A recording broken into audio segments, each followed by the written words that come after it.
नमस्कार सांग मैंने जय जगन्नाथ। ओडिशा माने 12 मासरे 13 पर्व आम गर्व और गौरव। यही पर्व भितर मकर संक्रांति हूँ गोटे पर्व जहाँकि यही मसरे पड़े।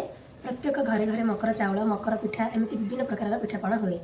से भितर मकर चाउल हूँ अन्यतम प्रसाद जहाँ ठाकुर पाखे लगी हुए। आज मुझे आपण सहित मकर चाउल प्रस्तुति प्रणाली केमी मुझे घरे से विषय आप सहित सेयार करेंगे। ये भी पूरा मंदिर पर स्वाद आसो आम मकर चाउल।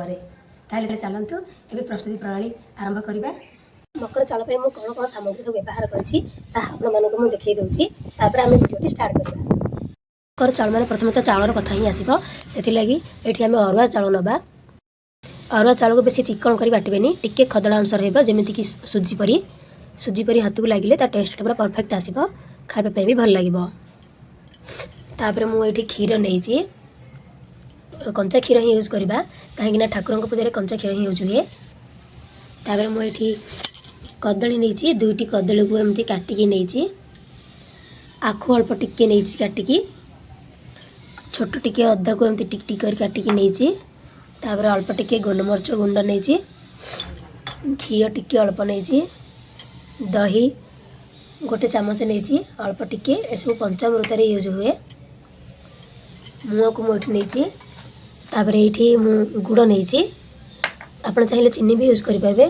ठाकुर पूजा जेहेतु गुड़ाटा बेसी भल होता है से लगी मुझे गुड़ ही यूज कर नड़िया आ कंदमूल को एमती छोट छोट काटिकी नहीं ए साकर कंदा भी पड़े।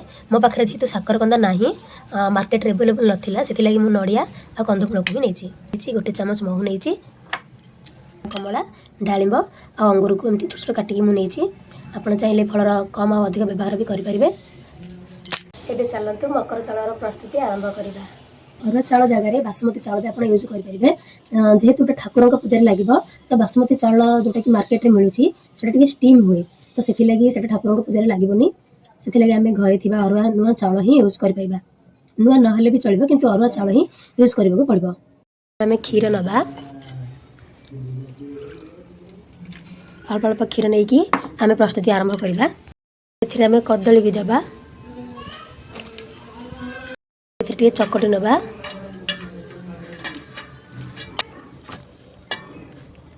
कदली तो भल भाव चकटी हो जाए। आम ए बाकी जिनस को देदेबा पंचामृत अनुसार आम ए महुटा को टिके आड करदेबा टिके अल्प टिके दही देबा घी भी अल्प टिके दबा मुझे गुआ घी नहीं तो टेस्ट बहुत भल आसब। आम ए आखु को देदेबा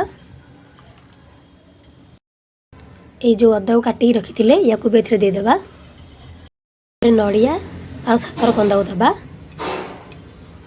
अल्प टिके मुआ को देकी भल भाव चकटी नवा।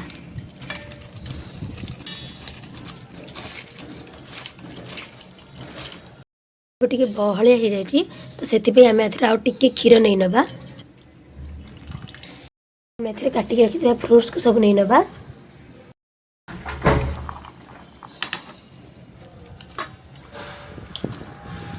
एति स्वादिष्ट बास्ना यार हूँ एबेठू ही लगी अल्प टिके गोलमरीच गुंड नवा तापर आम ए गुड़ को देदेबा सब गोल नवा सब जिनस तो आम ए मिसई देती आम मेन जिनस को मिसईबा सेटा हूँ मकर चाउल आम अरुआ चाउल को ए आड करवा।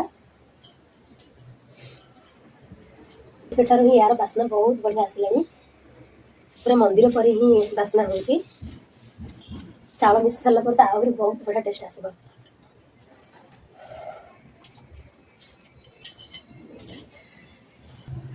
ये देखंतु पूरा रेडी हो जाए मकर चाउल। अदा टिके पकेबा निहाती जरूरी कहीं अदार फ्लेवरटा बहुत बहुत स्वादिष्ट कराए मकर चाउल को से अदाटा आप निश्चय ये आड करेंगे।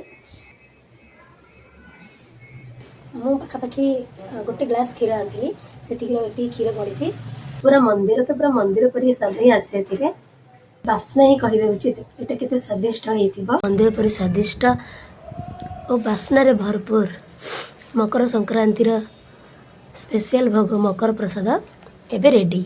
ठाकुर तो निश्चय ही खुशी हो या खाई। ଏବେ ବାକି ରହିଲା ଆପଣମାନଙ୍କର ପାଳି। ଆପଣମାନେ ନିଶ୍ଚୟ ଘରେ ୟାକୁ ଥରେ ଟ୍ରାଏ କରନ୍ତୁ, ଠାକୁରଙ୍କ ପାଖରେ ଭୋଗ ଲଗାନ୍ତୁ ଆଉ ନିଜର ମତାମତ ୟାର ସ୍ୱାଦ ବିଷୟରେ ମୋତେ କମେଣ୍ଟରେ ନିଶ୍ଚୟ ଜଣାଇବେ। ରହିଲି, ଜୟ ଜଗନ୍ନାଥ।